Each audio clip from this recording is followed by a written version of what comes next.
And he met his guru, who was in the Paramahansa Yogananda lineage, a direct disciple of Yogananda.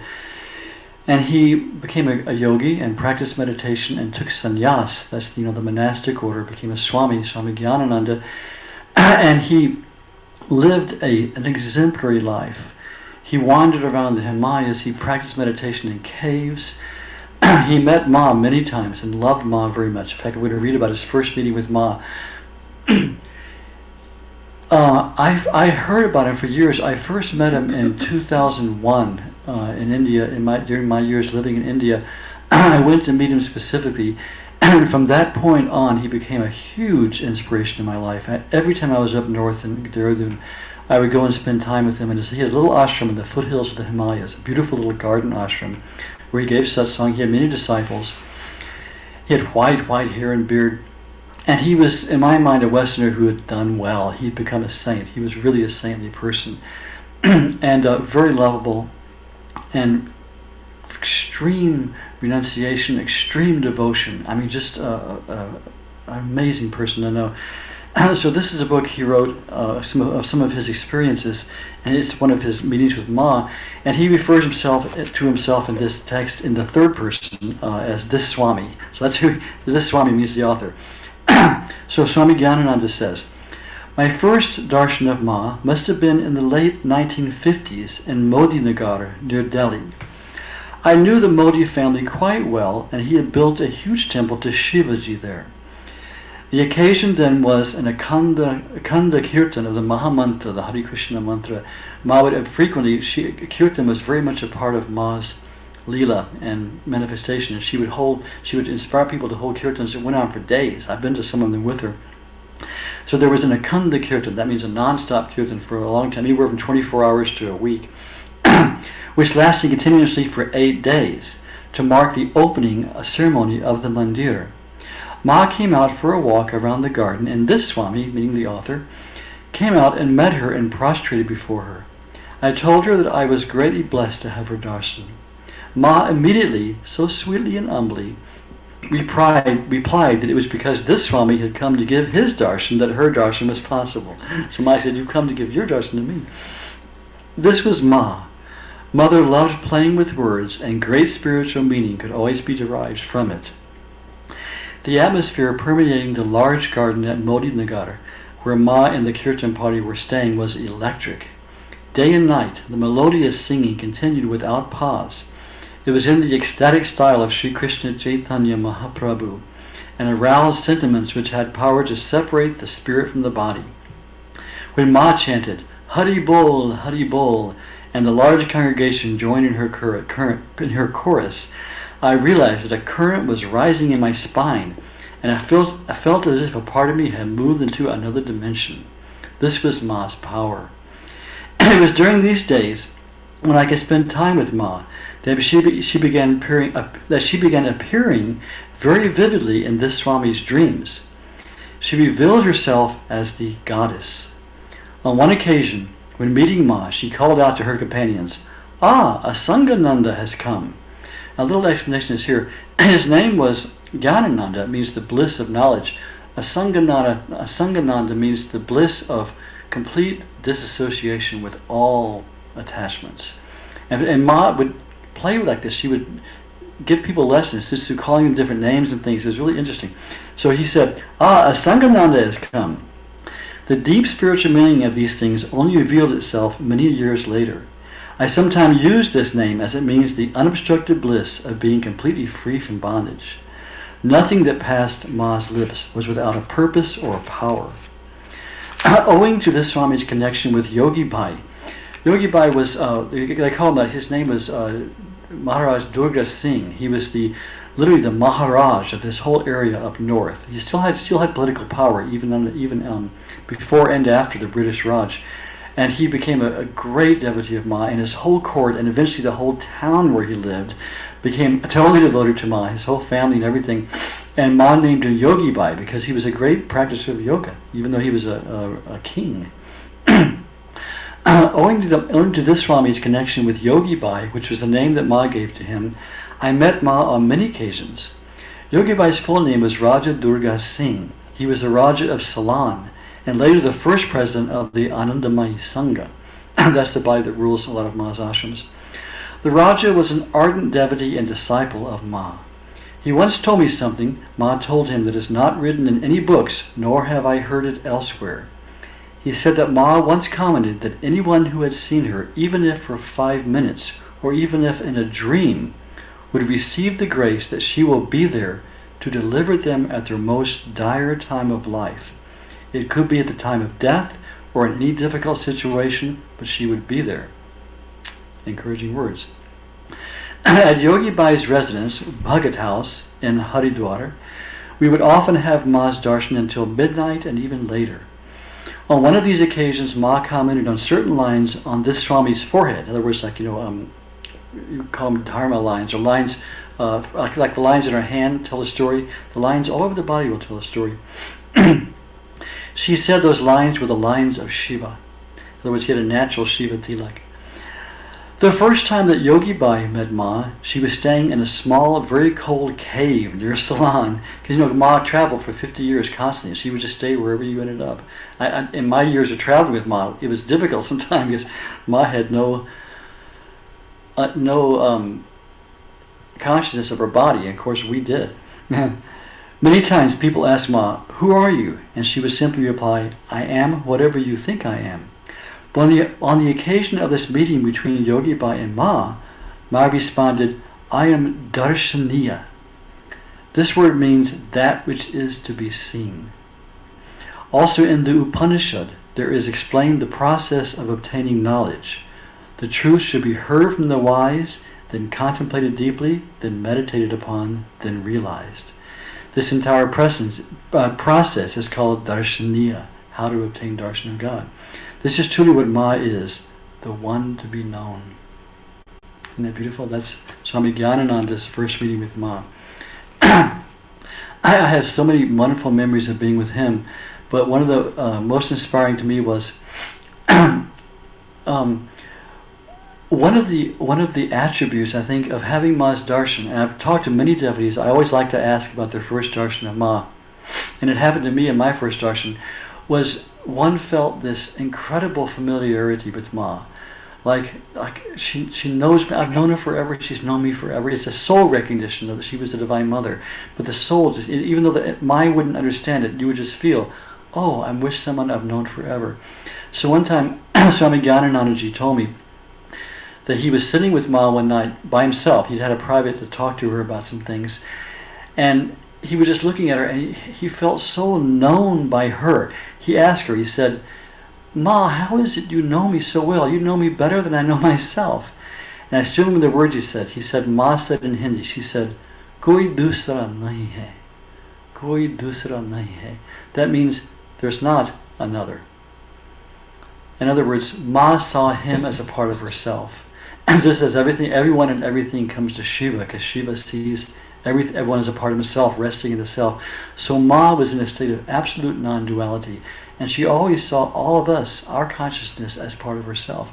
So how that is encouraged to me is, that means the duality we are experiencing and the supposed separation from God that we're experiencing is all in our own eyes. So we can deal with it. In other words, we have to just stop, through our spiritual practice, stop seeing ourselves as separate. God already sees us as unified. So that's Swami Gyanananda. I want to go on a little more.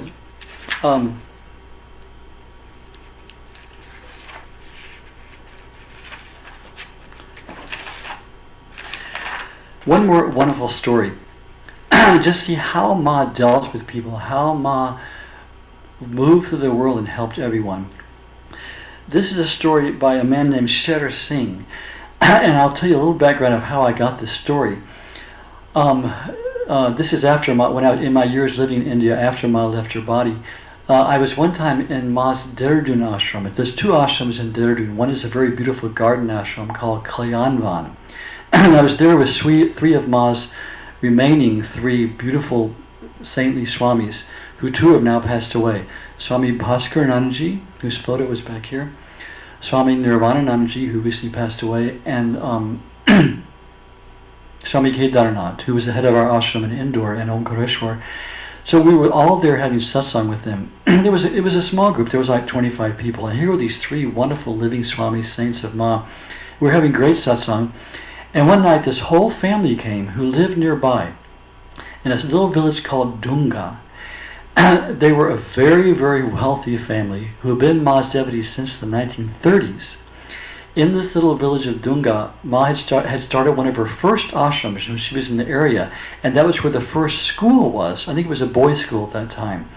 And they came and said, this ashram is now deserted and in ruins, and we'd like for you to see it, and if you want, take it back into the Sangha and make it a living ashram. Later we talked about it. At the moment we were too, we were short-handed, so we couldn't do it. But so it was a great time. So we all got in cars and followed these people to this little village in the woods, right in the foothills of the Himalayas. You could see Mussoorie from there. A beautiful, heavenly area that was just very unspoiled. And we saw all the little buildings and huts that were now deserted and many abandoned, many dilapidated. But we really felt Ma's presence there. And then this man told us some of his family history with Ma. His family had known Ma since the 30s. His grandmother, his father, his brothers, and they wrote some beautiful things about their memories. And so he gave us all these mimeographed copies of some of their memories of Ma. So this is one of the memories of Sher Singh, of his one-on-one with Ma. It's a little bit intense. It's a little bit, there's some bad stuff in here too. So let's talk about it. Sher Singh fell seriously ill in his old age. This is actually the grandfather of the man who was talking to us. His family doctor, Dr. Durga Prasad, was out of station. Sher Singh, his wife and daughter, and Ravi and Sachu were in the house. Some greedy, unscrupulous relatives who were interested in the Dunga Zamindara. He was the Zamindar of this whole area. In other words, he was like the ruler of everything. And they were interested in his property, these relatives. Seeing the opportunity, shifted the Sher Singh's home with all their paraphernalia on the pretext of looking after the old man who was breathing his last. The ladies of the party, with malice in their minds, shifted over so that no one could refuse, they being relations and interested in doing, quote, seva of the old gentleman, with ulterior motives.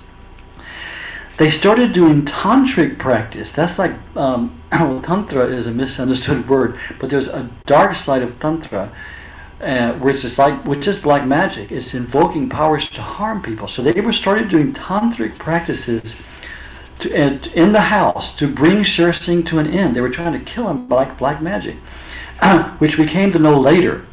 Owl nails, they were found tied to the cot, and other evil charms, tabji, etc. Their family doctor was employed instead of his. They held our entire whole household captive to their will. My mother was only weeping and calling upon Ma to save him. Of course, Ma was in her body at this time. At this point, my grandmother took a bold step. She said she was going to Ma with my mother, the daughter of Sher Singh. Ma was at Kishanpur Ashram, so it was pretty nearby.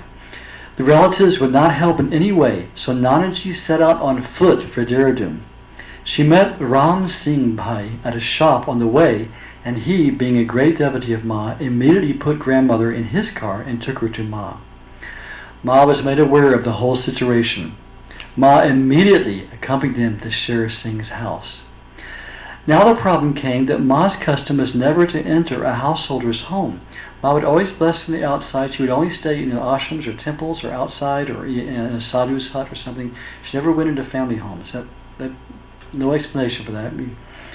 The residence of Sher Singh was in the upper story with shops on the ground floor, so Ma, by her own custom, could not enter into that house. Ma climbed the stairs and waited on the top stair.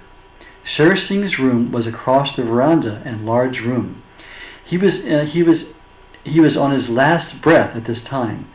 Nanaji wanted to lift him and bring him to Ma, but the doctor and the rest of the party, in other words, these bad people, was against this and warned them that if they even moved his bed, they would not be responsible for his death. At this, my Nanaji ordered me, Ravi, lift the bed from one side. And lifting the bed herself on the other side, we lifted the cot and brought Sher Singh into the veranda into Ma's sight. Ma, seeing him, spoke sweetly but firmly, Pitaji, everything will be all right, and blessed him by lifting her hand with that deeply compassionate look in her eyes. Sher Singh saw Ma, and with shaking hands, he lifted them to join in pranam, a teardrop trickling down his cheek. Ma then left. After Ma had left, we shifted grandfather back to his bedroom. Suddenly his doctor, Dr. Durga Prasad, arrived. All the others, with their evil intentions, suddenly left the house as if pursued by demons and never returned to our house again. Sher Singhji recovered and lived to see Manu's marriage and my elder daughter Anju's birth. This was all Ma's gracious and compassionate play. Jai Ma. So Ma didn't have to go say anything. She just went and gave darshan. That Ma, everything around Ma happened spontaneously. She never gave a public talk. She would answer questions. She never wrote a book. She was virtually illiterate, but she was such a manifestation of divine unity and divine presence that everything just fell into place around her at all times, and she had a huge influence on literally millions of people, including political leaders and everything. Mahatma Gandhi went to her. She visited Gandhi many times. He loved Ma so much. Okay, so I want to do one more thing here, and that is that I want to talk a little bit about the history of Ma, of Anandamayi Ma's revelation, because we think of Anandamayi Ma, fully blown, with disciples all over the world, recognized by all the saints of India and all this. That didn't happen overnight. Ma first was in her different villages where she lived with Bholenath, her husband, and people locally would just be drawn to her by her radiant presence. And then it was in Shahbag Gardens in the 1920s that then people came around Ma, and the first group of devotees was formed, the first ashram was formed, and then Ma traveled 50 years from 1932 to 1982, and ashrams sprang up wherever she visited often. But one thing that I'll talk about her history now is the early devotees were all secular people, householders. The sadhus didn't come to her because I'm talking about especially the Swamis, the monastics within the 4 monastic orders of India. They're very, very orthodox in the Hindu faith, the Sanatana Dharma, and their whole thing is guru lineage, parampara is called.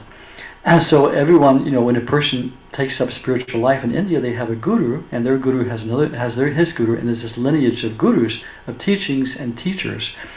And so when anyone comes as a teacher, you always say, oh, what's his parampara? What's his guru lineage? Who's this guru? Who's that person's guru? Who's that person's guru? Going back for generations.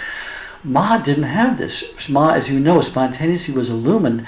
At one point in her sadhana, the Guru Tattva came out of her and went back into her. So she was a very unique manifestation. And because of this, the sadhus didn't believe in her. They just said, oh, this Bengali lady, she's married, she's done with a guru. They had nothing to do with her.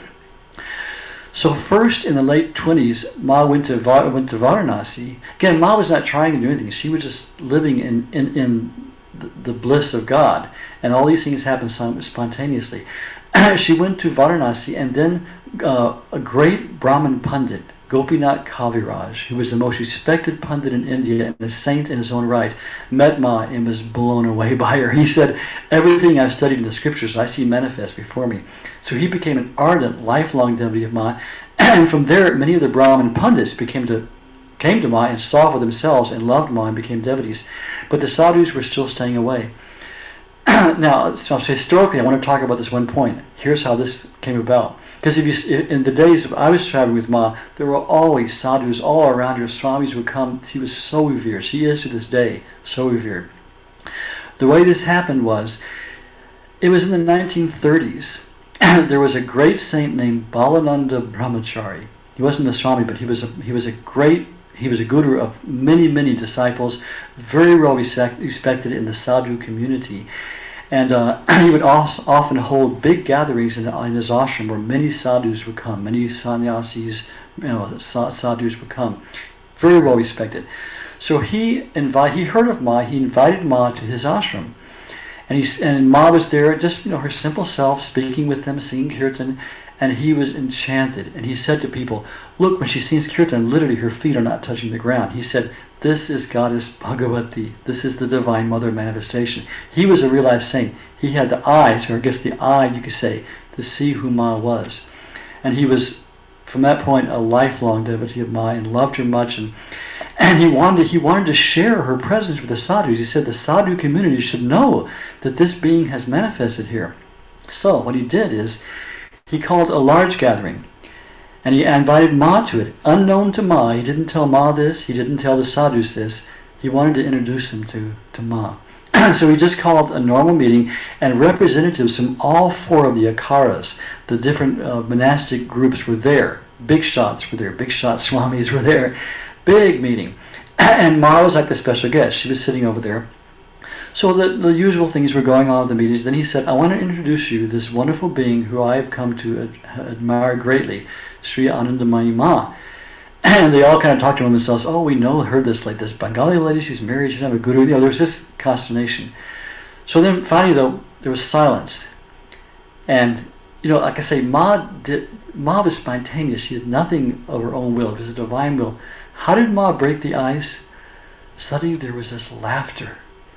Ma laughed long and loud. Now in what's called the Devi Mahatmyam is the scriptures of the revelation of Goddess Durga, of when the Divine Mother revealed herself to the universe. It says the mother laughed and then put the spear into the demon ego.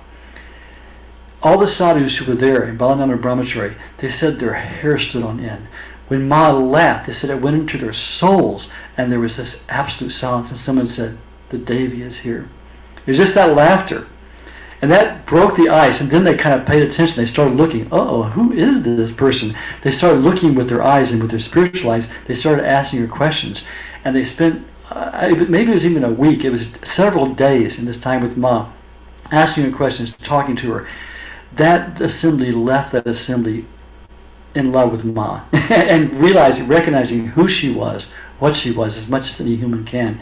And they spread that news to the whole, there's a grapevine in every way. There's a grapevine of sadhus also. In those days there wasn't the internet or even phones, but the word got out to the whole sadhu community throughout India. This Anandamayi Ma is someone to be reckoned with. You should go see, have her darshan. And so many sadhus started visiting Ma. And to this day, Ma is the most respected figure in India still. In my years in India, I traveled extensively throughout India with sadhus and in ashrams. Whenever I go to an ashram, they'd ask, what ashram are you from? Ma Anandamayi ashram. And they'd all say, oh, we have such reverence for Anandamayi Ma. And they would say, I saw her then. And then so to this day, now they're called Ma's Mahatmas. There were always sadhus that came to all the talks and would give their talks. We had Samyan Sapta, a week-long observance every year, all the sadhus who come. I want to end this section with my own personal story of how a man was converted to the belief in Ma. In 2004, I think it was, I was living in the Omkareshwar indoor ashram in central India. And north of us is the city of Ujjain. Ujjain is one of the four places where the Kumbh Mela is held. Now, those who are not familiar with the Kumbh Mela, Kumbh is the oldest and largest gathering on earth. It's been going on, as far as I know, from yugas. When Marco Polo came to India in the 300s, he visited the Kumbh Mela and said, this is a very ancient tradition. Even those, it's an astrological time held in one of these four places when all the sadhus from all over India gather to have a ritual bath in one of the holy rivers, because it's a very auspicious moment, and then all the pilgrims gather to meet the sadhus. So there are camps of every guru, every sadhu. There's literally about 10 million people there at every time. So I've been to three of them, and one of them I was there in Hadwar when he was preparing with Ma in '74, I think. But anyway, so I'm going back now. It was 2004. The Kumbh Mela was going to be in Ujjain, which is right north of us. And it happened that our observation of Ma's birthday, Janmotsav, was going to begin the day after the Kumbh Mela ended. Excuse me.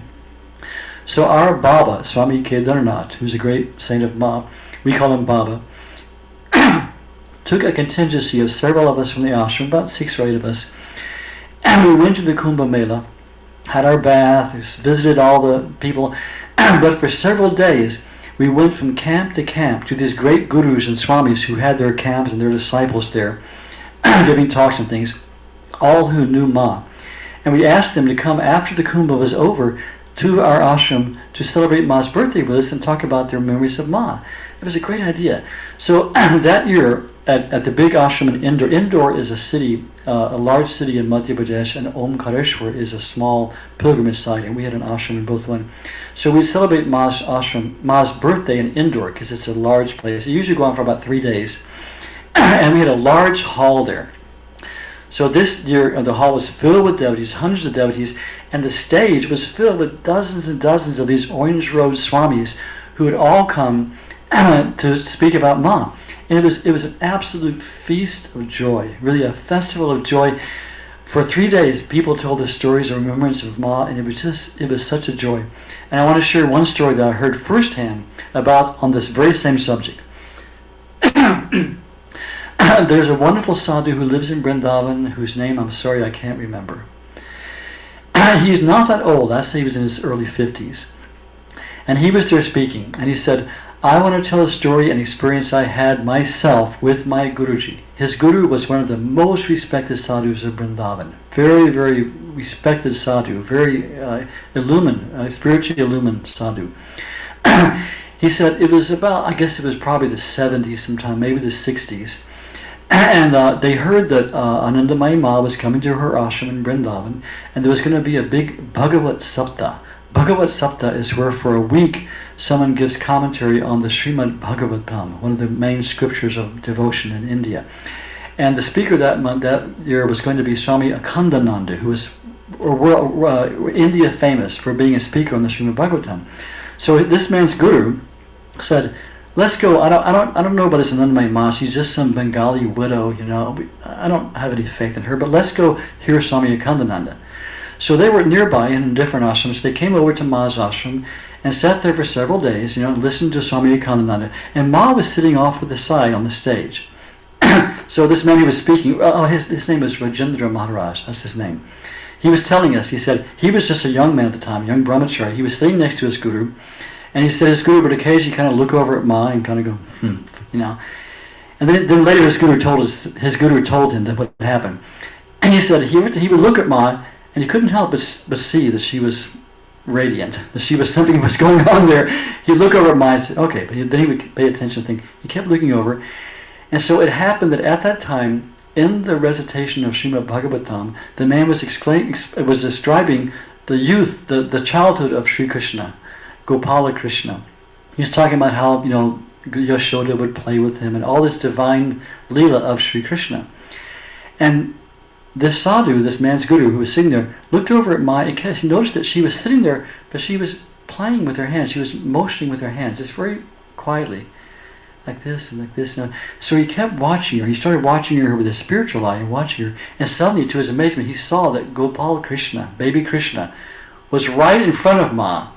And Ma was playing with him. She was going like this, and Gopala would crawl to her, and she would go like that, and Gopala would crawl away. And they were playing together. Gopala Krishna was playing with Ma, obviously in a subtle body. And the Swami just watched, amazed. And then suddenly said Gopala climbed up and went into Ma's lap and merged into her. This guru was a devotee of Sri Krishna. And when that happened, this guru went into samadhi, the deepest samadhi he'd ever had. At that sight, he saw that Krishna and Ma were one. When he came out of samadhi, he looked up, and when he became conscious of the external world again, he looked up and looked at Ma, and Ma was just sitting there quietly smiling at him. And Rajendra Maharaj said from that day on, he was a hardcore devotee of Anandamayi Ma, and he loved Ma, and he told all the sadhus, go see Ma, Ma's in town, we'll all go see Ma. So when he told that story at Jamotsa, hundreds of people were here, really, people were crying and saying, Jai Ma, Jai Ma, Jai Ma. It was just a beautiful, beautiful time. Okay, now let's look at, that's about Ma's life. Let's look at some of Ma's words to us. Now, I said earlier, people who come late, usually we have our dear friend, Pragya Hallstrom here, and she reads from some satsangs of Ma's book that she's transcribed, which she's having published soon. But Pragya is in the hospital with her husband, Ted. She's not in the hospital. Her husband, Ted, is in the hospital and with heart conditions, so Pragya cannot be here today. So I'm going to read some of Ma's words myself. I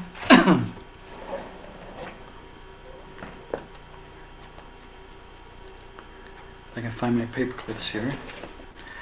First, I want to read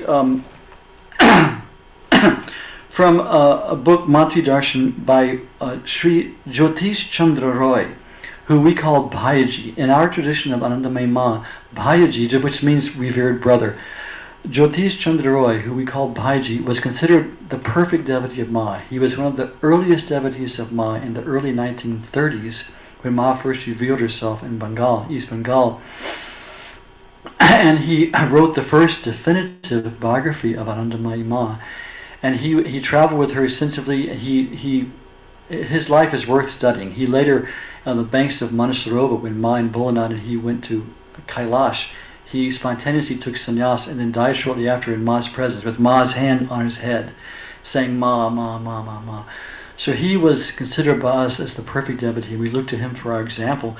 And his writings are our bread and butter in this tradition, because he knew Ma intimately, spiritually, and followed her teachings. So here's some of Ma's. These are just they're both incidents, but also they're Ma's words. So let's listen to what Bhayaji says about Ma. This is someone who really knows and experienced Anandamayi Ma and is now one with her. So Bhayaji says, keeping Ma as an ideal to be followed wholeheartedly, with a sacred regard for her person, many people have advanced on the spiritual path. We have also heard that at the sight of Sri Ma, or at the touch of her hand, many people repented of their past transgressions and advanced in spiritual life. And you get us some examples.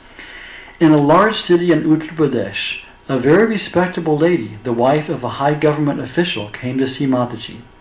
After she had sat by her side for some time, she so deeply repented of her past sins of infidelity to her husband, that when she returned home, she confessed all her guilt to her husband, and in grief asked him to shoot her, or to put an end to her vicious conduct.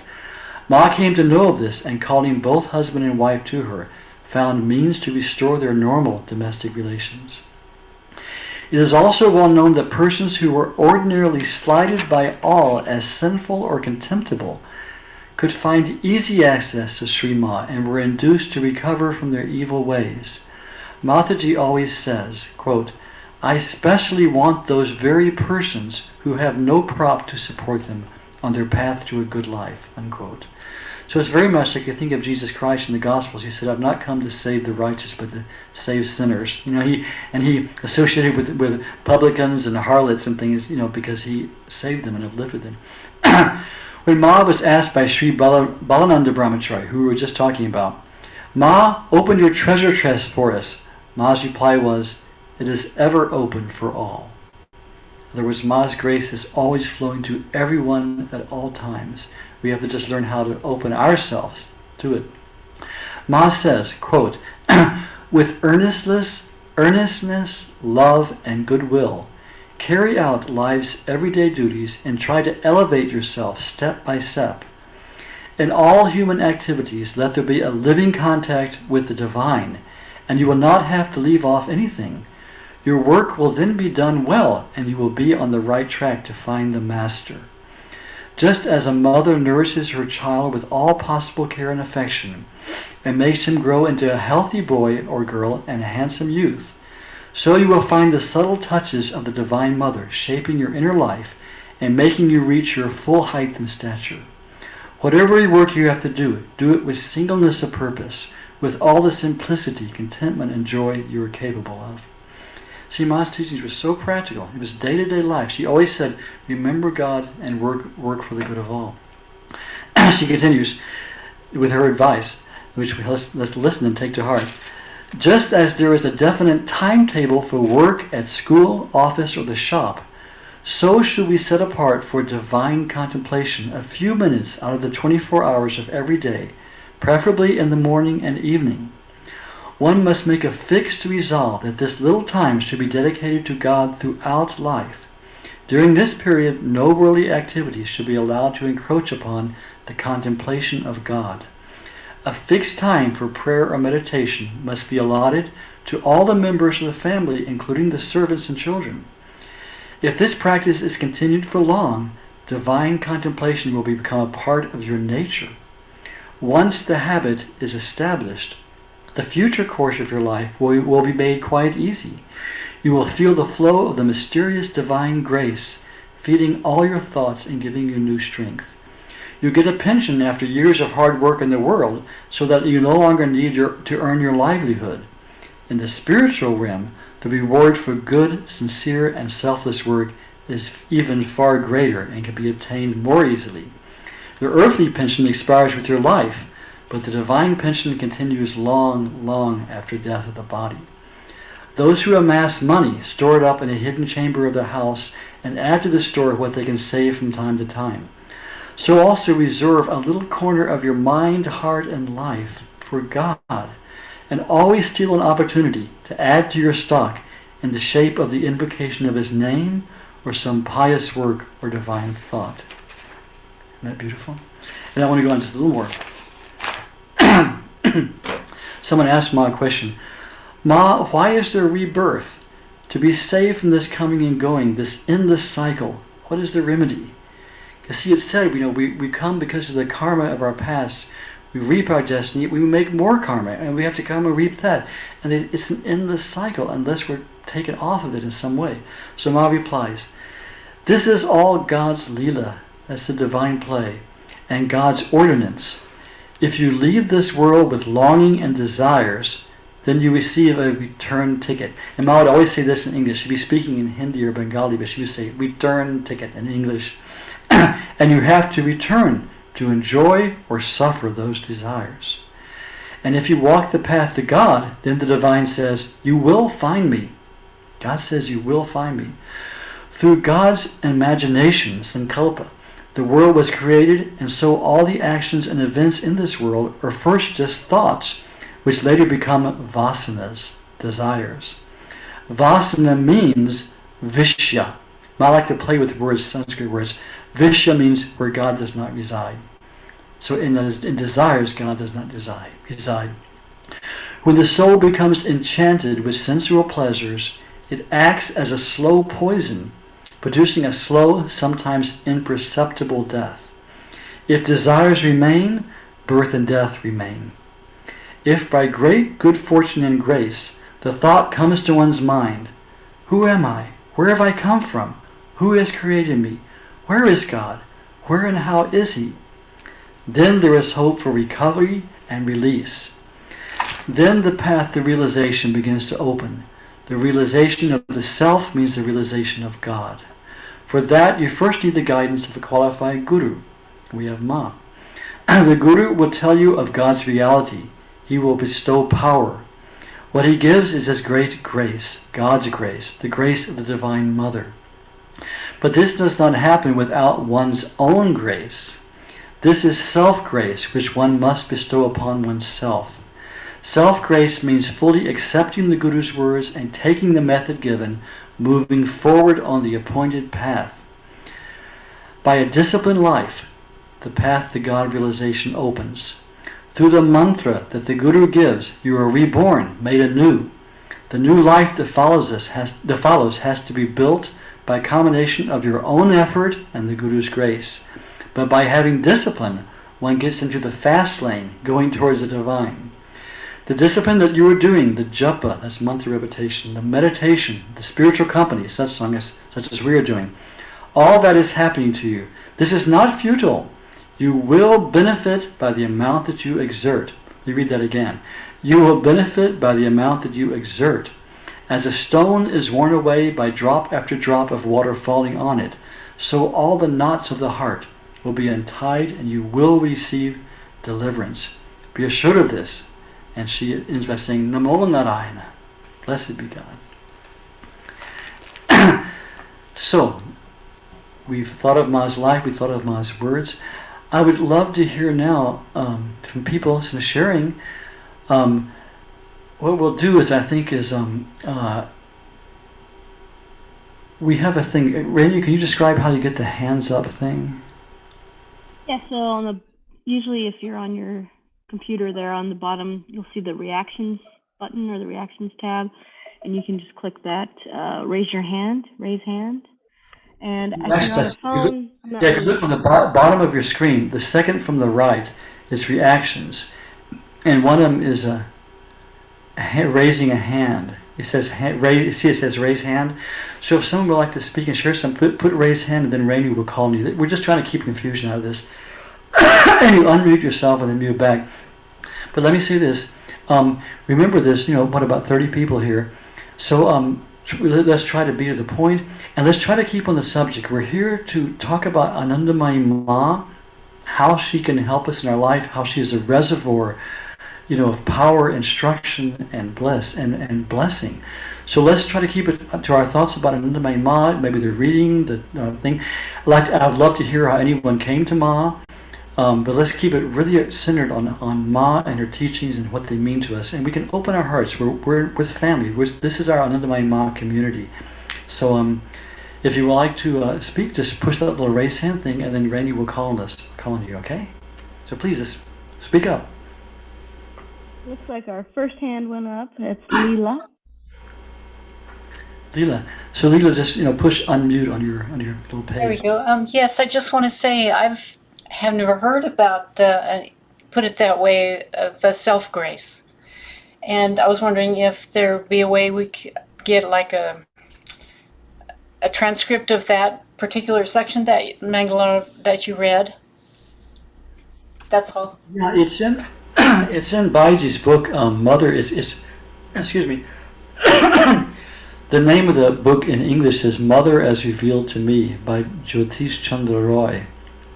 But also that's why we record these talks. So if there's something that in the reading that people want to hear again, they can go back on YouTube and access them. It's under what's it called, Randy? Matri Satsang West. Yes, Matri Satsang West on YouTube. If anybody wants the link, I can. But that's a very important point that I've heard Ma say that. They say you have the Guru's grace, but you have to have your own grace. In other words, we have to open our own hearts to the divine, listen and exert our will. They say everything we done by grace.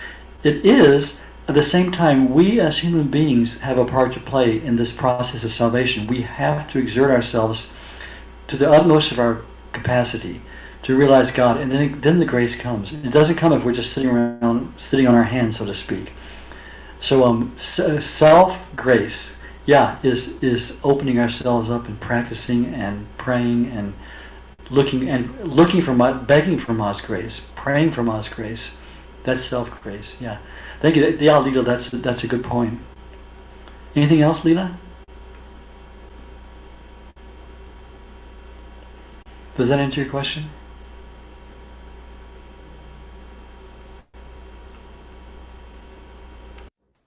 Looks like she's good. Okay. Anyone else? Any? Looks like Geeta's hand up. Geeta G. Maybe her microphone is working now.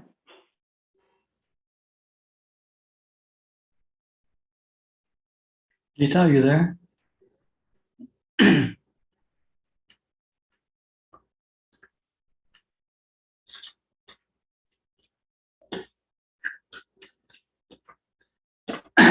I don't think we hear you. Are you unmuted?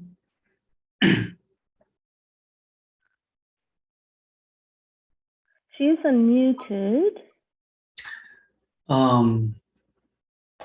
Sometimes you have to have in the Might Zoom. have to go down to the preferences under the audio where it says mute. There's an arrow button, and you can change it to select your microphone. Because it looks like I think you might have some headphones in there. It looks like maybe possibly. Let's see. No, it's not working. Now we're hearing you. Now we're hearing you. Oh, you can hear me. Okay. Yeah.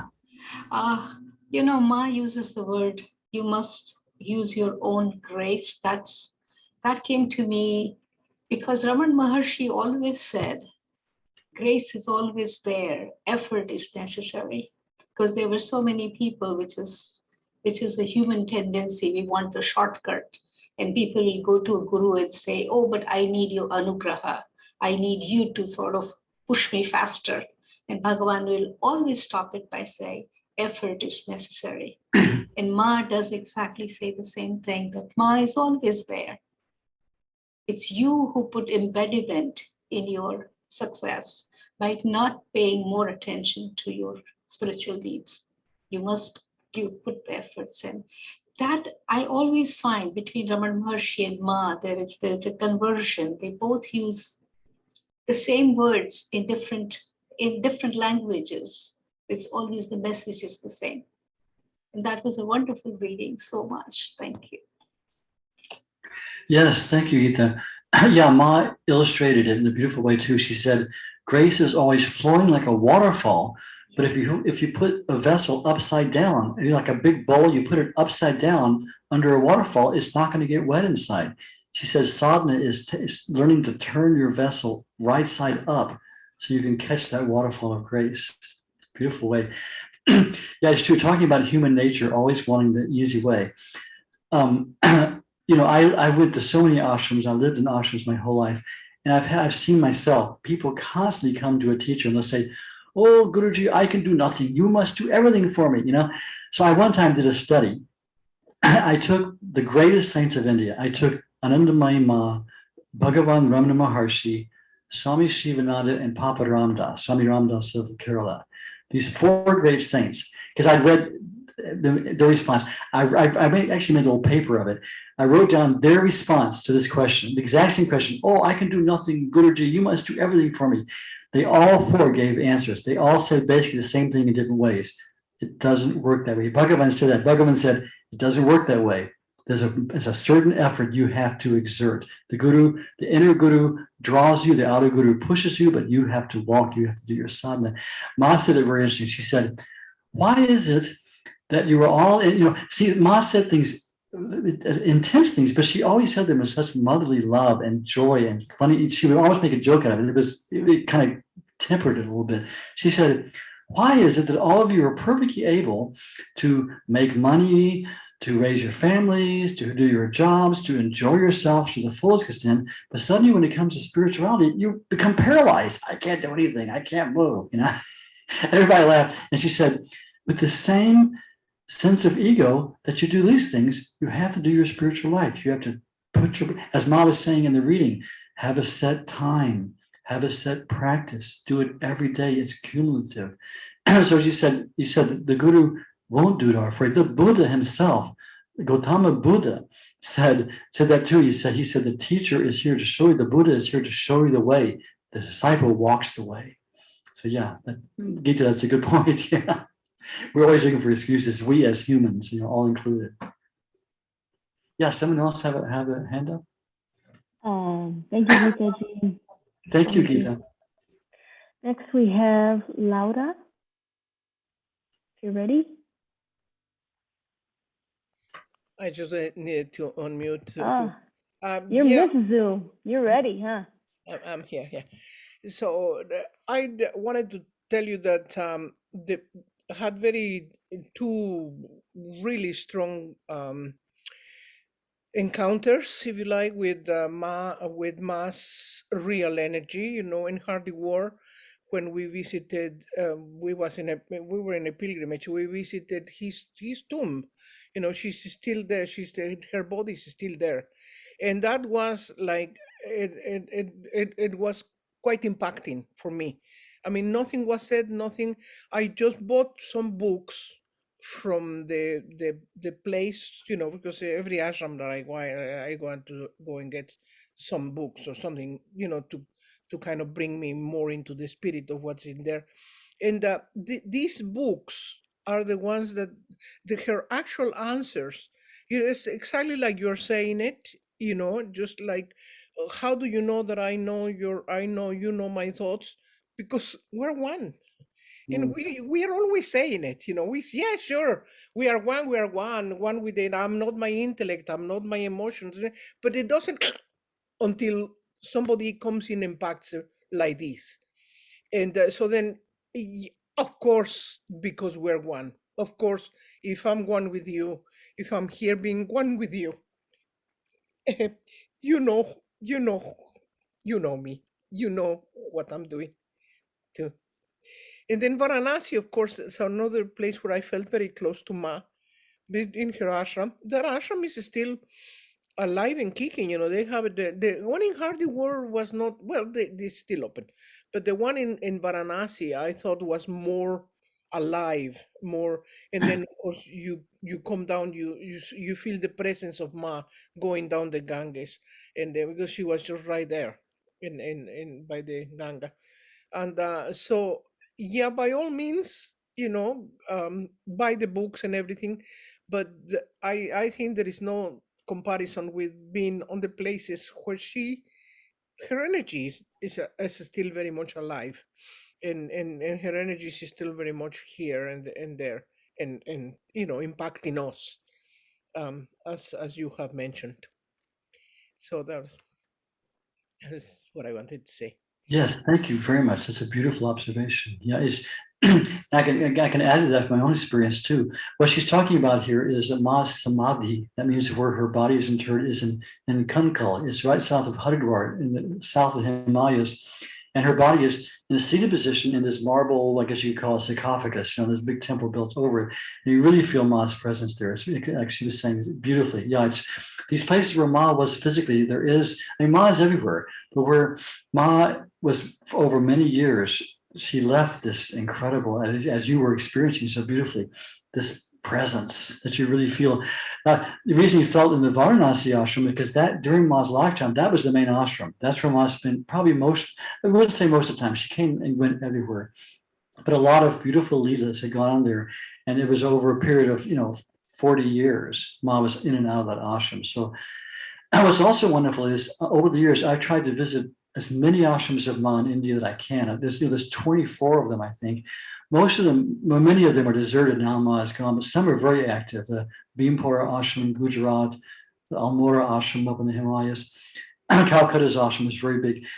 And in all the ashrams, Ma has a room. I mean, she was there. She would sleep there. She would give darshan there. She would give diksha there. There would be all sorts of beautiful leelas going on. And now all these rooms where Ma slept are meditation shrines. You can go, like in the Delhi ashram, you can go sit by Ma's bed and meditate. And it's true, just as you were saying, you just get flooded with Ma's presence. We would go, I was living in Madhya Pradesh in Ma's ashram on the Narmada River, and we drive every year into Gujarat on the west coast to go to the Samyan Sapta at Ma's ashram in Bhimpura. It's a big gathering where it's a whole week of intense spiritual practice and talks and group meditation. Ma was very big about it. She said, this is a good time to practice together and draw strength from each other from your practice.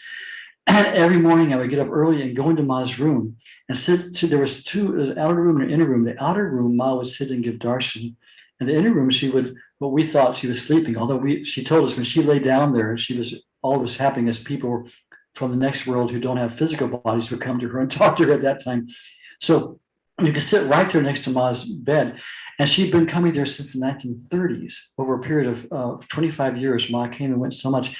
And I could literally, there was a marble floor, stone marble floor. And I could literally feel Ma's footprints coming out of the floor. It was just so, I would sit right there next to where she put her little feet down. And yeah, it's true. It's just the relics of Ma. Like we have things here, we have some towels touched by Ma. Let me show you a little treasure I've got.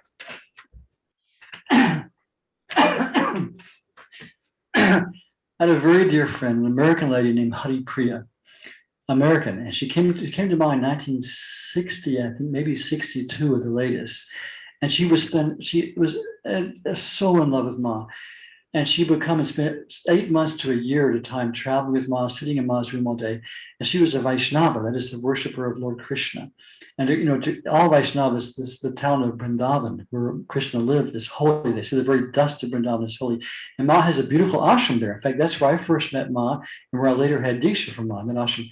So one time, it was, anytime between 60 and 80, Hari Priya was there, and Ma was walking around, and she said Ma was standing in this one place on the sand for a long time talking to somebody, maybe half an hour, talking. So when she went up, Hari Priya, who was a dyed-in-the-wool devotee, went up and dug up the sand Ma was standing on. She gave it to me. So this is the dust of Vrindavan, which was stood on for 30 minutes by Anandamayi Ma's feet. So we have these relics of, because that's why in all traditions they say relics of the saints or something very powerful, because the divine lived in that body as Anandamayi Ma and literally permeated her even physical body. If she even had a physical body, it could have been like just a spiritual body we thought was physical. But in our ashram and indoor, we have what's called the Matri Smriti Mandir. That means the temple of remembrance of Ma. And we've collected many things over the years. I collected some myself.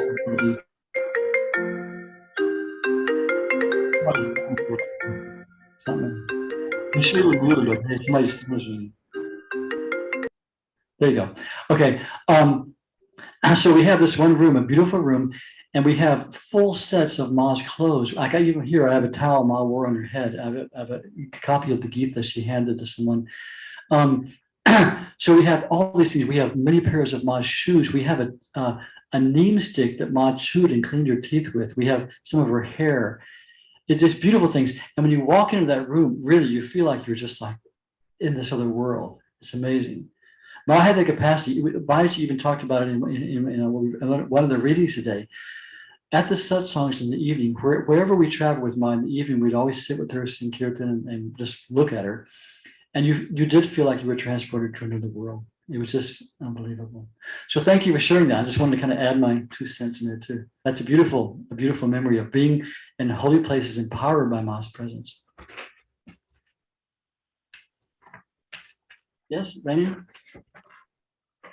Yes. Well, I don't see any other hands up, although Reed Joel is unmuted. Maybe he wanted to say something. But that's Reed, the you only thing I there? can see going on. I am unmuted. I will say that I don't have any questions, and I usually do.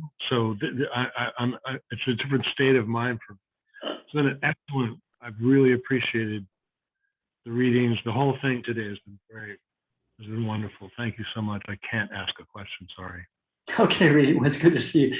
It is true. Ma stressed, she said, keep satsang as often as possible. And the satsang is what we're doing now. Satsang. Sat is truth. Sang is the company of truth. She said, if possible, if you can find a realized master somewhere. I did in India. I traveled and I met different saints. You can sit in their presence. It's incredible.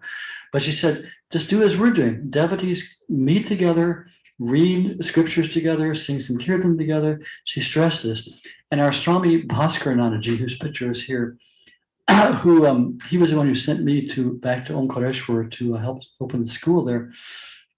He was Ma's main Swami. He was a living, wonderful, perfect yogi and saint, but manifesting as just the sweetest old man that everyone loved with their whole heart. He was so dear to everyone.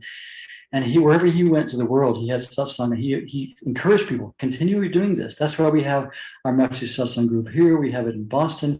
I visited the Matri Satsang group in London, run by Christopher Pegler, who's been in our satsang before, in Paris, run by Claude Portal.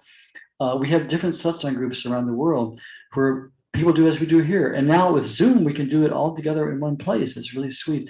So yeah, so Ma emphasized, have satsang, think of me together. So it's good we're doing this. I'm really happy that we have this community now. Please, everyone, open your heart. Let me hear how how Ma touched your heart. We do have a couple new hands up from Rachael.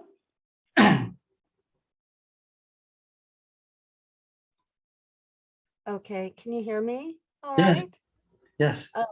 Thank you for the reading and the sharing. It's a really wonderful one, and I'm feeling to share a very strong satsang experience I had with Ma so directly, but just right here in Mount Shasta, because I would love to be in Varanasi, but can't do that now. So, and it was a complete surprise. It was nothing I asked for, intentionally asked for, really, but I share this feeling to which we all know, because Ma is everywhere, but it was as if I was right there in her presence and went into samadhi. And it was right here in Mount Shasta with a couple named Mikael and Beatrice, or Gran, which Mangalananda, I believe. Yes, very well. I love them. Yeah. And this couple has a kind of a retreat center and a house, but I was just in their living room in the house, and they've been to India, they've been to Kankal, and they've love Ma. They're also very devout to Christ and Mother Mary in the more mystical tradition, but they have a beautiful picture of Ma in their rooms, and they invited several of us over. There might have been 10 of us or 12 of us in the room, in their tiny living room, and they brought up one of the videos of Ma that I believe Mikhail said he downloaded from the anandamayi.org website. And he just invited us over. There was cake on the table or whatever, and people sat there. Well, I happened to be sitting on the floor right in front of his very small little monitor, flat screen. And I guess I must have set the intention, I know I did, or a quiet prayer of being right there with Ma in her presence, since she's not in the body, and I just really wanted to. And it was one of the videos where she's kind of talking, and there's English subtitles, I think, and Kirtan. And I just was transported and was right there in front of her, like a couple feet away from her sitting. And I went into, the presence was so tangible and so real. And it wasn't a long video. I don't know, what are those, sometimes 20 minutes, 15 minutes, 30 minutes. I don't even know. I lost track of time. But when it was over and we watched a couple of them, others got up and then, okay, we're done, refreshments. And they went to the table and had cake. And I remember having this passing thought, and it was almost impossible to have any thought. The mind, every part of my being was immersed completely in the presence that was in the room at the time that Satsang was recorded, which was probably the 1970s or 60s. And I remember having this thought of, how can they get up and eat cake? I can't move. It's this energy is so sublime. It is so beautiful. It is everything. It is God. How can you want anything else, you know?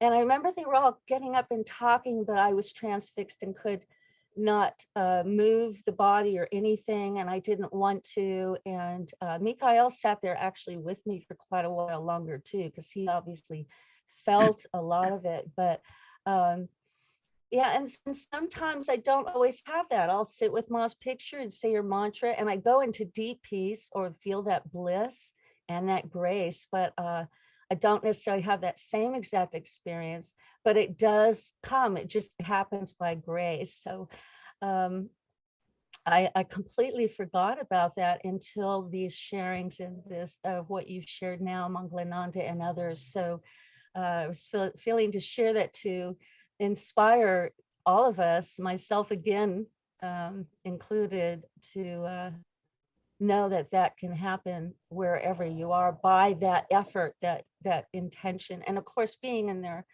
living room, maybe with them or something might have helped, but I feel it was Ma's grace reaching back to me, like that saying, you take one step and the divine will take 100 steps towards you. Just take that one step and make that bit of effort. So, and I do remember Ramana Maharshi reading how he had said the same thing. So thank you so much.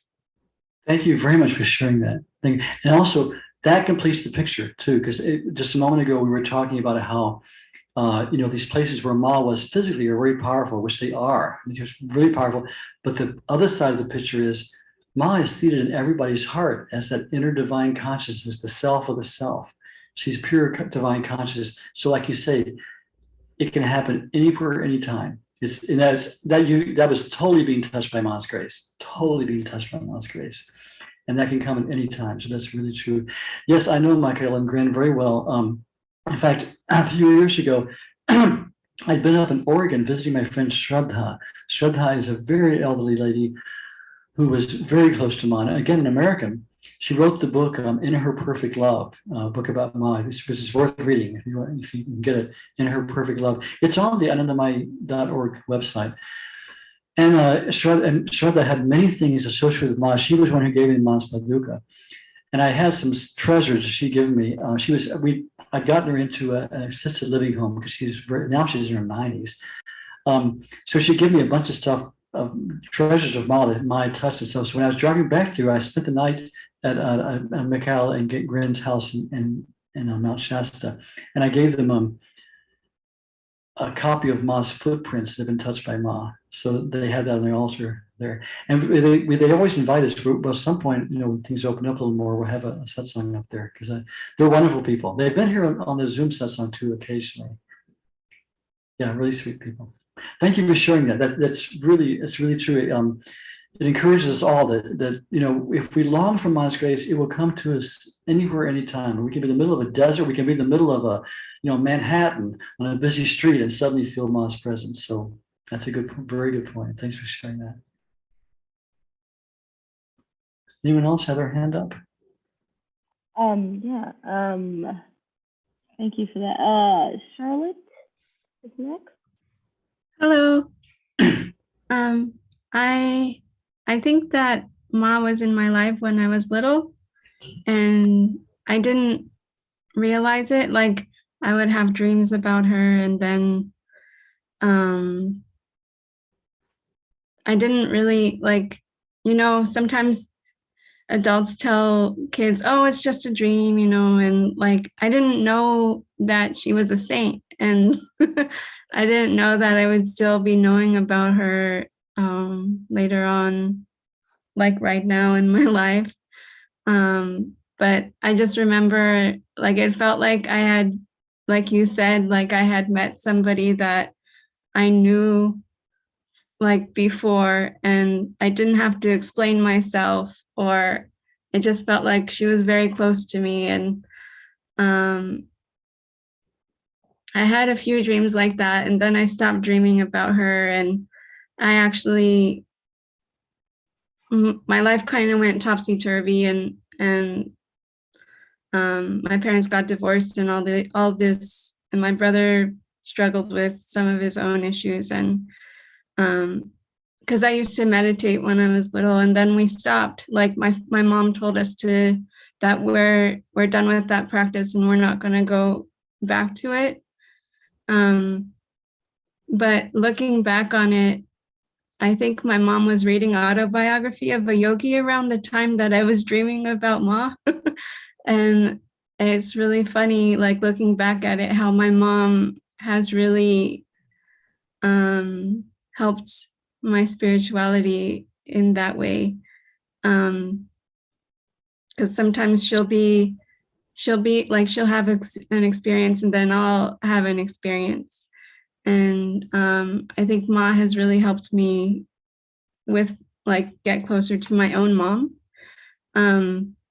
But then I ended up later on, I got out of drugs and stuff because of my mom, and I was really longing for people my age to be spiritual too here in Orange County. And then I met my ex-husband, and then I met a community that knew about Ma, and then I left them, and now I'm back here. But I feel like I'm putting all the pieces of it together, that Ma was never really she never really left me. It wasn't a mistake that I was in that community and so forth and so on, that she was I was meant to know about her and meant to have those dreams, but I had a lot of doubt.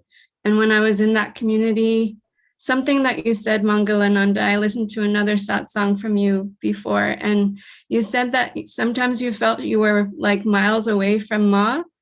And I always felt like I was miles away from Ma in that community, but I don't feel that way anymore right now. But it made me really long for being with her, really, really a lot. So that's my story of Ma. Thank you. That's beautiful. Thank you for sharing that. And it is true. Ma touches who she will. All the billions of people on the planet, all of us here have been touched by Ma. Who can say why? It's her grace. Grace, they say, ahuta kripa. Grace without reason, reasonless grace. That's her grace. She comes us.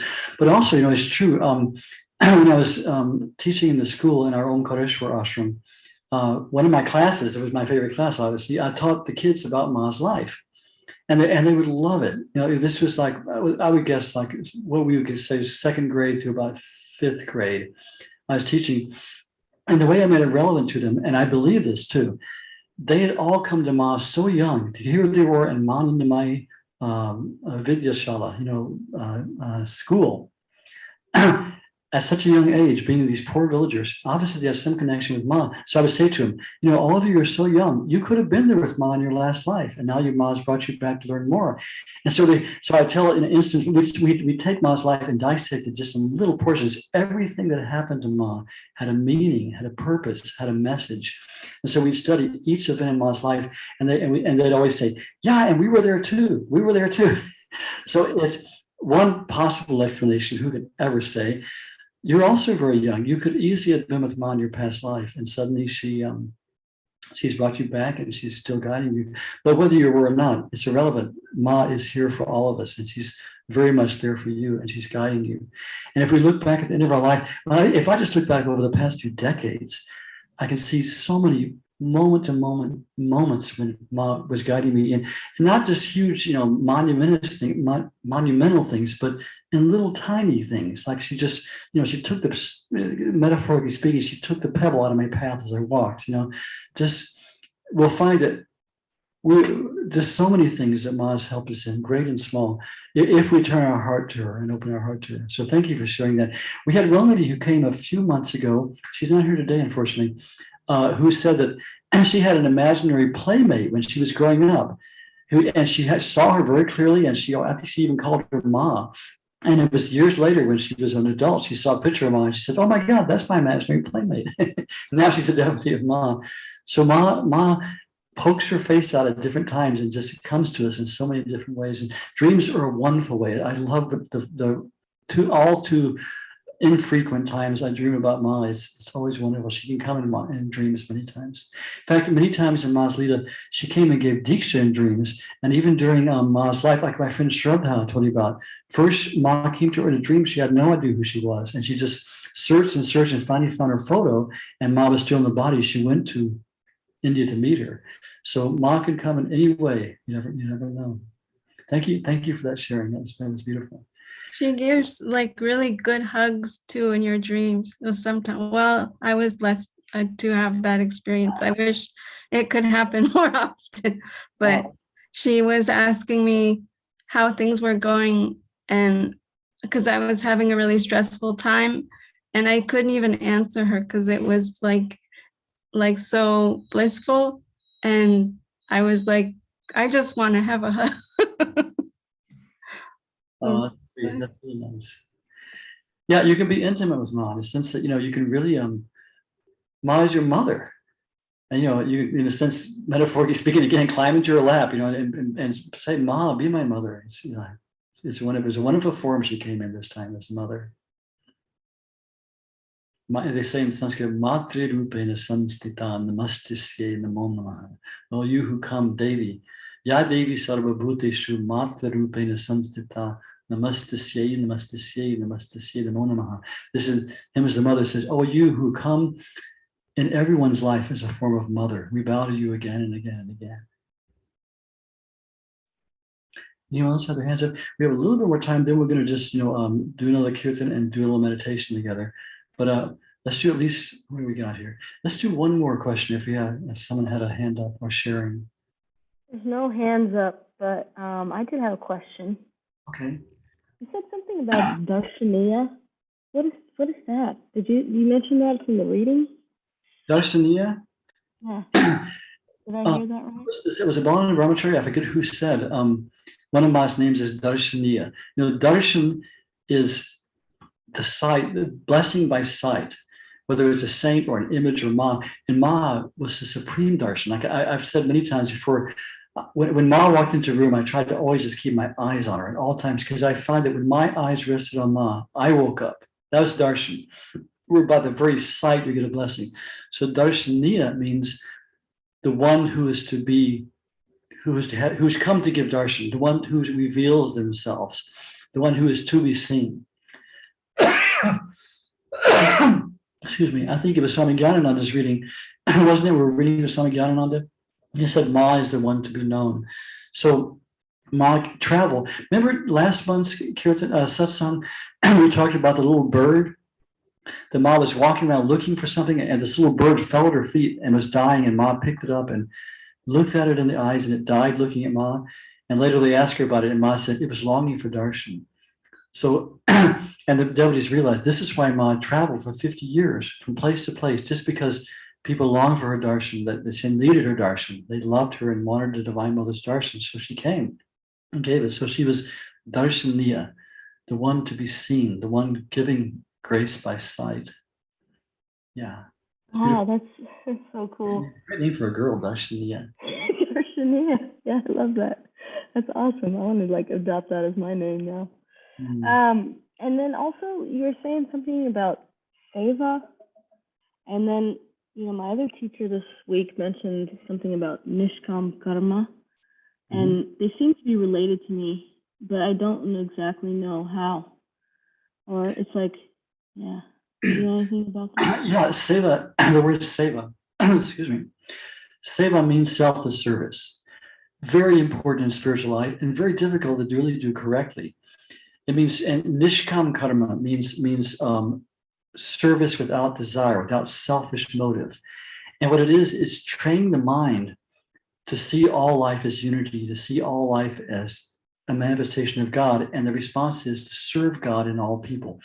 And it's the exact opposite of the so-called worldly view. Because think in our worldly life, people think, this is it's honest truth of human nature. We look at a person, what can I get out of them? Can I get the business deal out of them? Can I sell them something? Can I have sex with them? Can I steal money from them? The human view is to look at someone, what can you get out of them? And seva is a complete 180-degree reversal of that psychology, where you look at a person, they are the manifestation of God. I want to serve them without any reward, without any recognition, without any benefit. And the whole message of the Bhagavad Gita, if you read it, is Krishna talks about this. He says, you have a right to do the action, but not for the fruit. He says, surrender the fruit back to God. And this, we're talking about this endless cycle of birth and death we're in. And this is one of the methods. We keep creating karma, and we have to come back to experience it. But if we serve people, and then that creates a karma, we offer that karma back to God. We don't have to come back to experience it. So that's what nishkama karma is working and then offering the results back to God. So we don't, whether they're good or bad. So that's that karma is taken from us. And the do seva is really hard, but because we always think, oh, I'm going to serve, and even people who are big philanthropists who do a lot of work, a lot of times there's a lot of ulterior motive. They want a plaque in their name, or they want to, they want to be seen by society as a great person. But a real sevak, someone who does seva, is serving God and everyone, and then offering the fruits back to God and not wanting anything in return. It's part of the sadhana. It's a beautiful thing. It's hard to do. I remember when we had Mahashan Motsav, I was talking about it earlier, in the big hall in Indore every year. And the last day we had a big bandara. Bandara is where you feed sadhus and the villagers and the poor. And we had a big hall, and we roll out the mats, of course, people still on the floor, and they come and we spread the leaf plates and we serve for food, and hundreds of people at a time. Then they would go, we clean it up, let the next group in, and all day long we'd be serving people.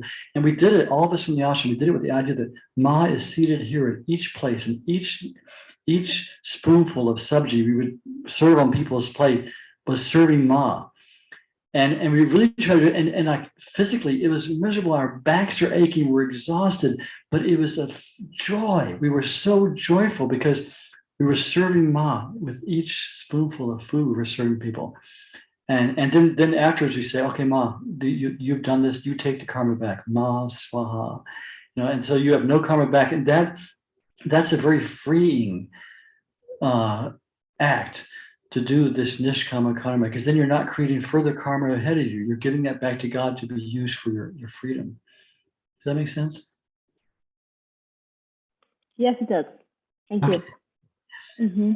Well, thank you everyone for sharing all your different things. That were some really nice stories and things today. I really appreciate that people participated so nicely. And we had good readings about Ma and Ma's teaching. Let's conclude with, we'll do one more kirtan, and again, we'll have darshan. Ma is darshaniya. And now she gives darshan through her photographs. So we'll do a little slideshow. We can look at some pictures of Ma while we sing a Kirtan to Ma. Let's sing this one. Ma Anandamayi Karunamayi. So this suffix mayi, M-A-Y-E, means filled to overflowing, like a glass overflowing with whatever quality is precedes it. In other words, so Anandamayi means overflowing with bliss. And Karunamayi means overflowing with compassion. Karuna is compassion. So we're saying Ma Anandamayi Karunamayi. Okay? And let's okay, I'll do the sound first right here. You got it. The Slideshow. do share screen. Let's see now. I love that picture of Ma.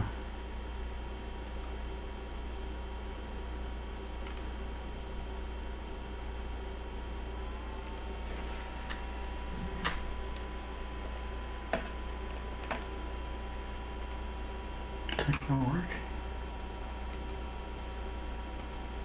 My computer is really slow. I'm trying to start a slideshow. There you go. Okay.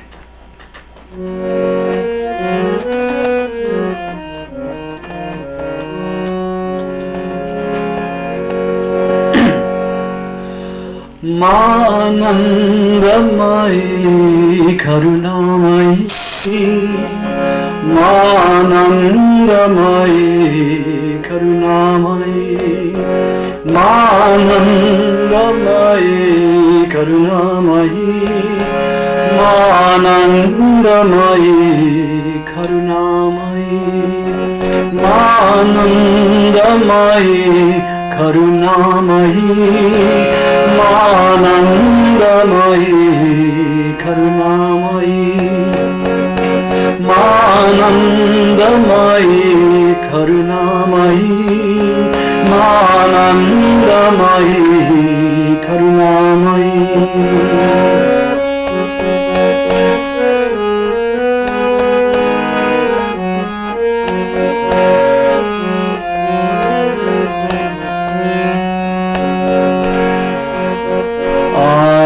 माँ मैं तेरे द्वारे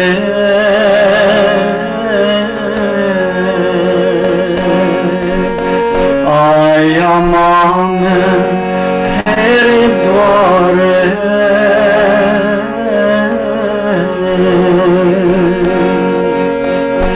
हर हो भय दुख हमारे हर हो भय दुख हमारे मानंदमयी करुणामयी मानंदमयी करुणामयी मानंदमयी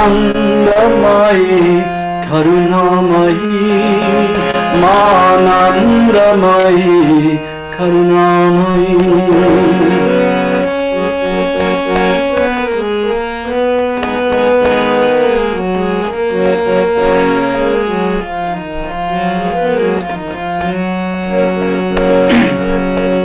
Jai Ma, Jai Ma, Jai Ma, Jai Ma.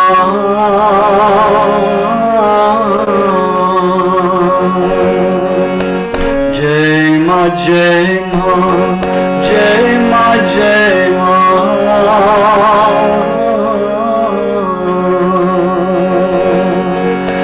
Jai Ma, Jai Ma, Jai Ma, Jai Ma.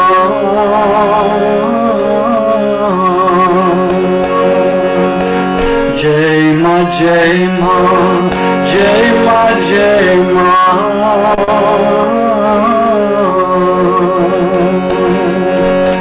Jai Ma, Jai Ma, Jai Ma, Jai Ma. Jai Ma, Jai Ma, Jai Ma, Jai Ma. Jai Ma, Jai Ma, Jai Ma, Jai Ma. Jai Ma, Jai Ma, Jai Ma. Manandamayi Karunamayi Manandamayi Karunamayi Manandamayi Karunamayi Manandamayi Karunamayi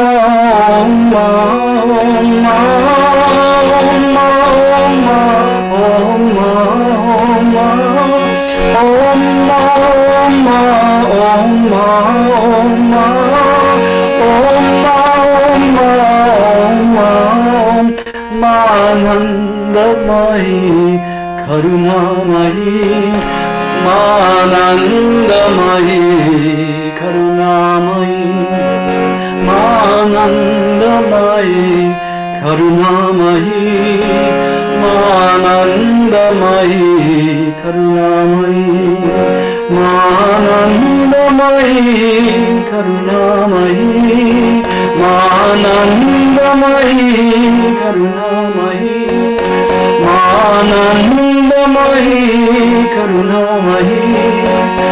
Manandamayi, Karunamayi, Manandamayi, Karunamayi, Manandamayi, Karunamayi, Manandamayi, Karunamayi, Manandamayi, Karunamayi, Manandamayi, Karunamayi,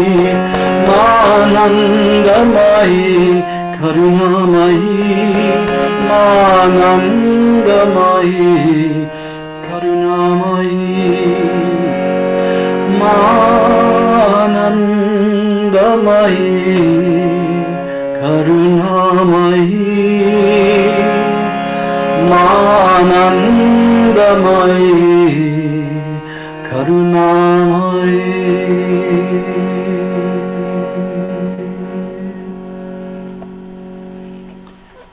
So I'll leave the photos of Ma going if you want to keep your eyes open, but let's do what Ma stressed so much, is inner meditation, where we try to contact our inner consciousness, which is already connected to God, already connected to Ma. Ma is that inner consciousness. So I know many of you know this already, but we just sit quietly with our spine straight, but our body relaxed. And close your eyes, or just keep looking at Ma. And let the body relax, let the mind relax, let the thinking process relax. And just let the mind rest in this present moment, just the spaciousness of right here and now.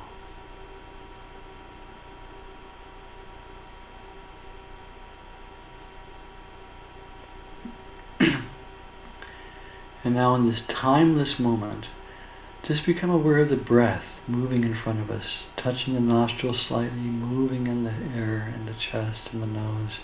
And just watch the whole breath, and let the mind, without changing it, just watch the natural rhythm. Let the mind sink down into the breath and become one with it.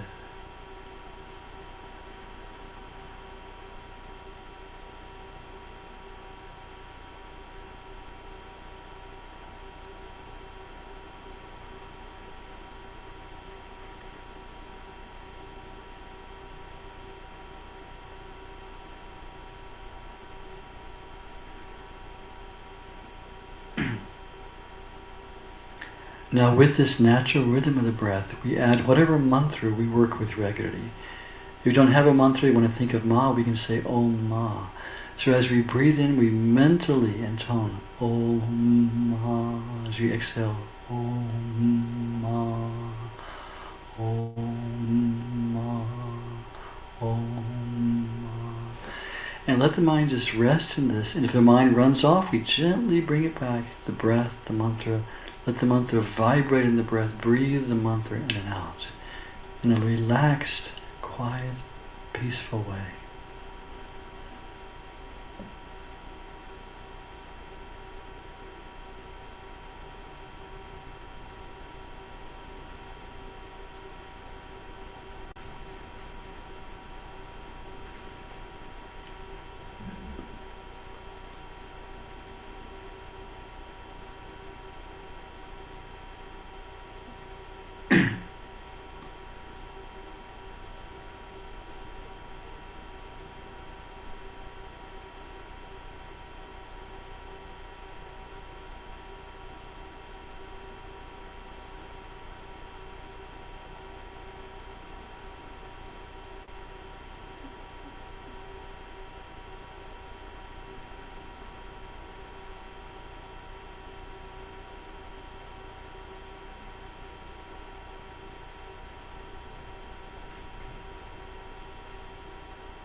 hridaye Jnana bhakti pradayaniye Matastubhyam namo namah.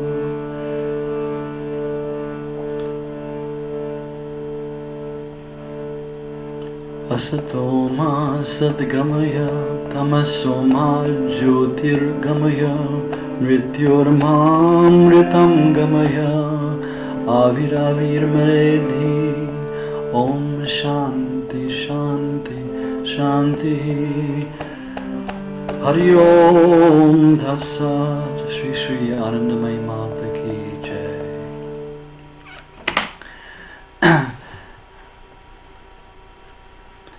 Thank you all very much for joining us today. And this Matri Satsang, as we gather to, as we did, invoke Ma, think of her teachings, think of her life, think of her relevance to us. And we're here every third Sunday of the month, as many of you know, and come be a part of our community. And Raina, do we have any messages? Well, I'm doing a live Kirtan for the first time since January 2020 in the Bay Area at the end of April. Oh, and we'll have Ma's birthday. We'll have our satsang third Sunday of next month, April. But then we're going to have Ma's birthday celebration, which is April 30th is the calendar date, or May 1st, depending on how it's looked at. And we're having May 1st on Zoom. That's a Sunday, the first Sunday of May. At the same time, and it's only by invitation only. We're not going to announce it publicly. We're inviting all of you who are here. If you know anyone who's interested in Ma, we want people who love Ma. And we'll just we'll have a shorter time. We'll do some Kirtan, and we'll read about her birth, and we'll offer some flowers with mantras to Ma, and we'll all participate in remembering Ma's advent in this world on May 1st. Anything else, Rainy, you can think of? No, thank you so much, I would say. Yeah. So it's my joy to do this. This is what I'm supposed to do. And I love sharing Ma, and we're a family together. So if you want to unmute and say goodbye, we'll see you everyone next month, hopefully. It's like they say, same time, same channel. Thank you, Jai Ma. Jai Ma, Jai Jai Ma. Ma, everyone. Thank you Jai so Ma, much. thank you. Thank Thank you. you. Everyone. Jai Ma. Jai Ma. Thank you. Thank you. Jai Ma. Thank you. Gloria, and everyone. Really good to see everyone of you. Great to see you. Thank you.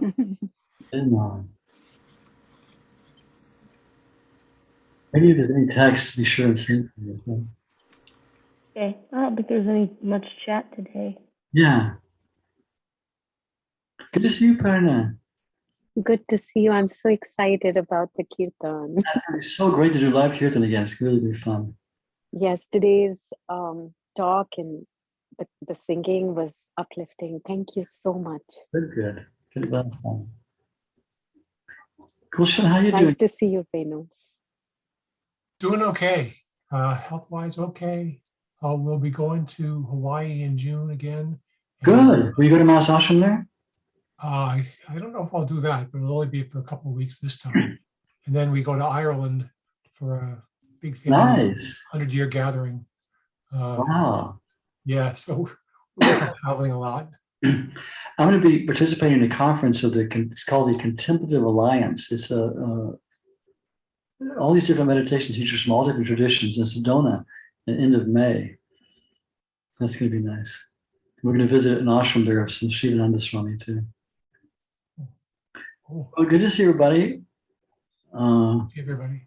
See you next month. Jai Ma to everyone. Jai Ma. Jai Ma. Jai Ma.